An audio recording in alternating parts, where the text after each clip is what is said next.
Does your dad, stepdad, or grandpa have a story that he's told over and over again since you were a little kid? My dad used to tell me about Mr. Squash You All Flat. And yes, you heard that correctly. It was a huge bear who would run around crushing little kids. To this day, I hate camping and I'm scared to death of the zoo. At the end of the story, however, Mr. Squash You All Flat learns about kindness and love. It was my dad's way of teaching me to care about other people. I'm pretty sure he could have taught that lesson through a story that wasn't so violent, but nonetheless, the message came through loud and clear. So loud and clear, in fact, that I can't wait to tell that story to my son and scare him as well. Nothing like wildlife terror to teach my kids kindness. Good thing we live in the city. The stories are like that though.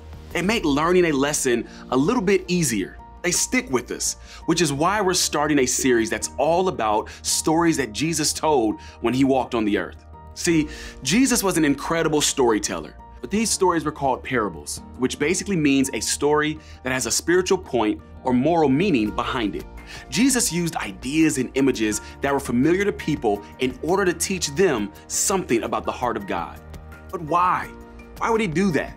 If Jesus wanted to be clear, couldn't he just make a list of things that people needed to know? But here's the deal. As we've learned from the stories we've been told since childhood, there is something that makes them stand out in our minds. And let's face it, they're more interesting to listen to than a bunch of commands. So for the next few weeks, we're going to look at some parables that came from the great storyteller Jesus himself and hopefully discover together some of the meaning behind them. And as we do, my goal is that we'll not just have a better idea of what matters to God, but we'll have a deeper understanding of his heart for the world around us and the role he wants us to play. To start, we're going to look at a story Jesus told that was recorded by Luke, who first gives us some insight and some context to the audience Jesus was talking to. Tax collectors and other notorious sinners often came to listen to Jesus teach. In other words, bad people liked to be around the good teacher. In that culture, it was fairly obvious who the sinners were. It was also obvious who the good religious people were. And as you can imagine, they didn't love the idea of Jesus associating with such a rough crowd. This made the Pharisees and teachers of religious law complain that he was associating with such sinful people, even eating with them. It's easy to think that the religious people were a bunch of critical jerks. But isn't it true that things aren't much different today? Isn't things like that in your world as well? Sure, most of us think that it's great that Jesus loves sinners. But when it comes to us loving them, it's much tougher. Sometimes we can't help but look down on people who don't have it all together or who have a questionable reputation because of choices they've made. Sure, Jesus loves them. That doesn't mean we need to make room for them in our own lives. Maybe you're on the other side and see yourself as one of the sinners. And while it's great that people with bad reputations liked hanging with Jesus a couple thousand years ago, you don't exactly feel welcomed by the religious crowd today. Whether you're in with the religious crowd or you'd consider yourself a sinner, the problem is still the same.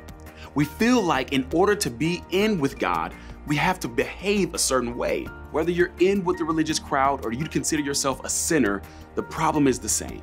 We feel like in order to be in with God, we have to behave a certain way. We feel like certain groups fit in with Jesus while others don't. It's a tension that spans through time, especially in the church. And maybe that's why the great storyteller Jesus himself told one of his most famous stories about it. Jesus starts by telling a short story of a shepherd who lost one of his sheep and went to look for it. He then tells a quick story of a woman who lost a coin and swept her entire house to find it. He finishes by telling the headline story, which is about a man and his two sons. It's like this. There was a man who had two sons. The younger one said to his father, "Father, give me the share of the estate." So he divided the property between them. Basically, a son tells his father, "Dad, I know you're going to leave me some stuff when you die, but instead of waiting for that to happen, can you just go ahead and give me mine up front? Can you give me mine now?" And for some reason, the dad agrees. Not long after that, the younger son got together all he had, set off for a distant country, and there squandered his wealth in wild living. He's like the guy who wins the lottery but has zero money management skills. He goes crazy. He makes a bunch of poor decisions with his cash that leaves him with nothing to show for it. After he had spent everything, there was a severe famine in that whole country and he began to be in need. So he went and hired himself out to a citizen of that country who sent him to his fields to feed pigs. He longed to fill his stomach with the pods that the pigs were eating, but no one gave him anything. The son went from rich to so broke that he wanted to eat the food he was feeding pigs. When he lived with his family, he was all good. All of his needs were taken care of. But now he was taking care of the needs of pigs. Thankfully though, the story doesn't end there. When he, the younger son, came to his senses, he said, "How many of my father's hired servants have food to spare, and here I am starving to death? I will set out and go back to my father and say to him, 'Father, I have sinned against heaven and against you. I am no longer worthy to be called your son. Make me like one of your hired servants.' So he got up and went to his father. The boy understood that his father's servants lived way better than he did. So he decided to go home and make a deal with his dad. Now, he doesn't expect to get his old status back or for all to be forgiven. He just wants a warm bed, a good meal, and he'll even work as his father's employee just to get it. Now, if you were in the audience when Jesus told this story, you probably had an idea of how this was going to go. The dad would give the son a long lecture, show him some mercy, and give him a job as a servant. And this would have been a good deal because the son didn't even deserve that. But that's not what happened. Check this out. Jesus tells the story this way. But while he, the younger son, was still a long way off, his father saw him and was filled with compassion for him. He ran to his son, threw his arms around him, and kissed him. As soon as his son came into view, the father wasted no time running right up to him. The son doesn't even have a chance to say anything yet. The dad, without hearing a word, hugs his son and kisses him. But the son had a speech prepared. "Father, I have sinned against heaven and against you. I am no longer worthy to be called your son." But the father said to his servants, "Quick, bring the best robe and put it on him. Put a ring on his finger and sandals on his feet. Bring the fattened calf and kill it. Let's have a feast and celebrate. For this son of mine was dead and is alive again. He was lost and is found." So they began to celebrate. This son expected to be treated like a servant, but the dad isn't interested in that at all. He had his son back. In throwing the party and giving him the ring and robe, the dad is basically saying, all is forgiven. We're good. I don't see your mistakes. I see you. Now let's enjoy the party.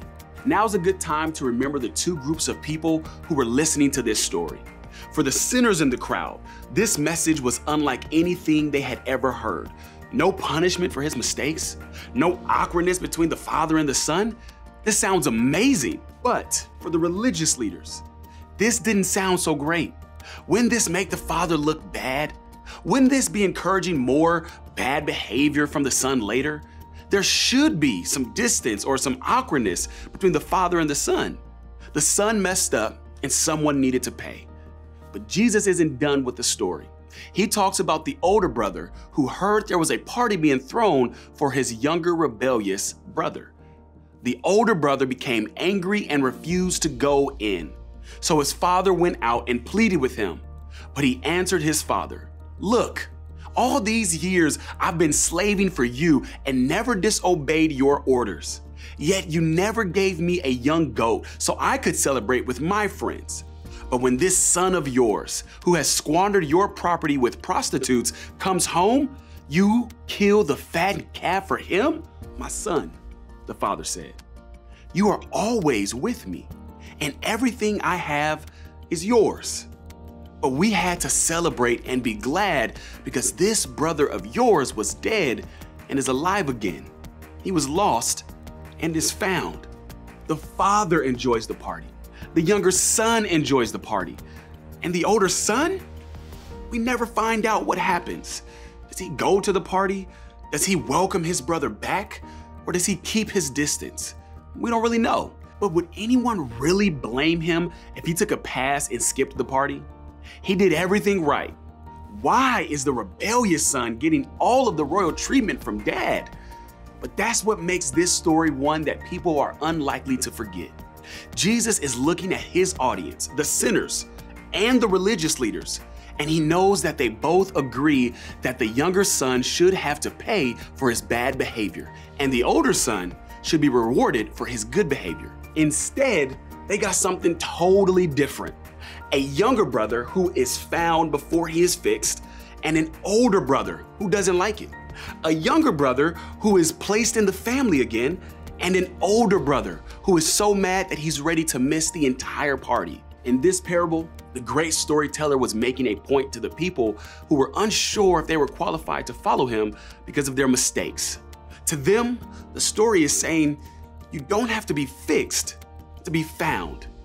To the religious leaders who are frustrated and angry because Jesus seemed too soft on sin, the story says, careful, you don't get to decide how fixed someone has to be before they are found. The incredible thing about this story is that it's a message that still matters today. For people who think they've gone too far, messed up too much, and done too many bad things, Jesus says, I will never give up on you. And for the people who are making good decisions and doing things right, Jesus says, don't ever give up on someone else.